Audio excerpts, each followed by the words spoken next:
नमस्कार. जरा एक क्षण विचार करा की तुमचा स्मार्टफोन ज्यामध्ये तुमचं सगळं आयुष्य आहे तो अचानक चोरीला गेला किंवा कुठेतरी हरवला. मनात धस्स होतं नाही का? कारण आजकाल फोन म्हणजे फक्त एक वस्तू नाहीये, तर आपलं अख्खं डिजिटल जगच त्यात सामावलेलं आहे. मग अशा वेळी गोंधळून न जाता नेमकं काय करायचं? चला, आज आपण हेच सविस्तरपणे समजून घेऊया. कल्पना करा, तुमचा फोन आता तुमच्या हातात नाहीये, गायब झालाय. अशा परिस्थितीत सर्वात पहिल्या 3 गोष्टी कोणत्या कराल? काय वाटतं?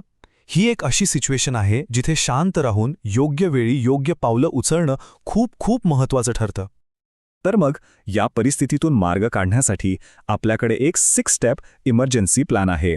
आपण एक एक करून पुढे जाऊ. सगळ्यात आधी फोन गेल्यावर वेगाने काय करायचं? मग डिजिटल लॉकडाऊन कसा करायचा? त्यानंतर पोलीस आणि CEIR कडे तक्रार कशी नोंदवायची? मग आपली सगळी अकाउंट्स कशी सुरक्षित करायची? व्हॉट्सॲपचा सिक्युरिटी कोड किती महत्त्वाचा आहे? आणि शेवटी आपला पुढचा फोन जास्त सुरक्षित कसा बनवायचा?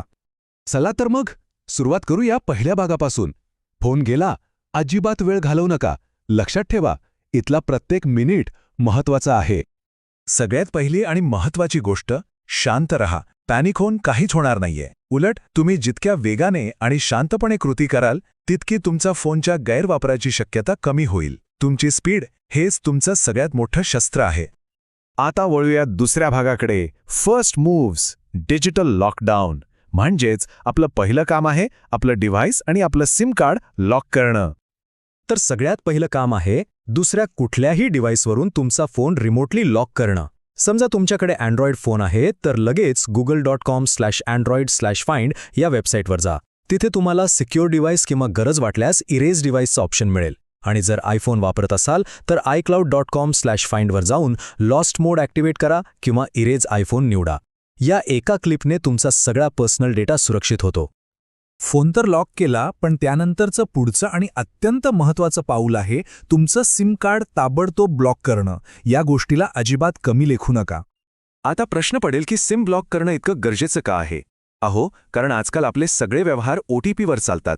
सिम ब्लॉक केलं की चोरांना तुमच्या बँक अकाउंटचे OTP मिळणार नाहीत, बँकिंग ॲप्सचा ॲक्सेस बंद होईल आणि सर्वात महत्त्वाचं म्हणजे तुमच्या नंबरचा कुठलाही गैरवापर होणार नाही. तुमच्या आर्थिक सुरक्षेसाठी ही स्टेप अत्यंत आवश्यक आहे. पण सिम ब्लॉक करायचं तरी कसं? विशेषतः रात्री अपरात्री जेव्हा सगळी दुकानं बंद असतात? घाबरू नका, हे खूप सोपं आहे. तुम्ही तुमच्या मित्राचा किंवा घरच्यांच्या फोनमधनं तुमच्या मोबाईल ऑपरेटरच्या ॲपद्वारे हे करू शकता.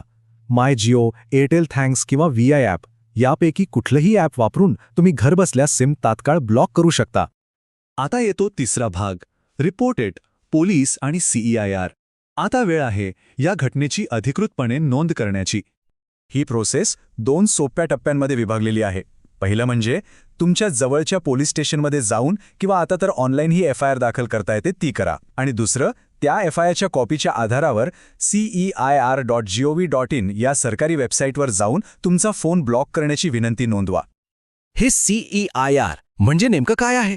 सोप्या भाषेत सांगायचं तर हे भारत सरकारचं एक असं जबरदस्त पोर्टल आहे जे तुमच्या चोरीला गेलेल्या फोनला भारतातील कोणत्याही नेटवर्कवर पूर्णपणे निरुपयोगी बनवतं.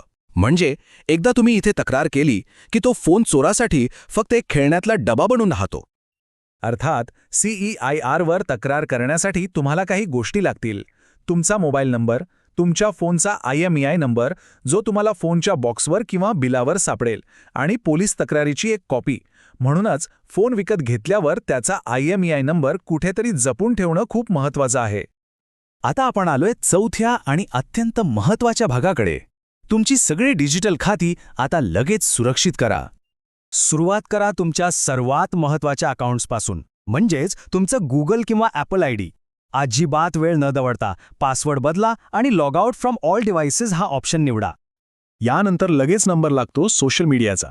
तुमचं व्हॉट्सॲप, फेसबुक, इंस्टाग्राम या सगळ्या ॲप्सच्या सेटिंग्जमध्ये जाऊन log out from all sessions करा. तुमची वैयक्तिक माहिती सुरक्षित ठेवणं खूप गरजेचं आहे. आणि सगळ्यात शेवटी पण तितकंच महत्त्वाचं, तुमची बँक.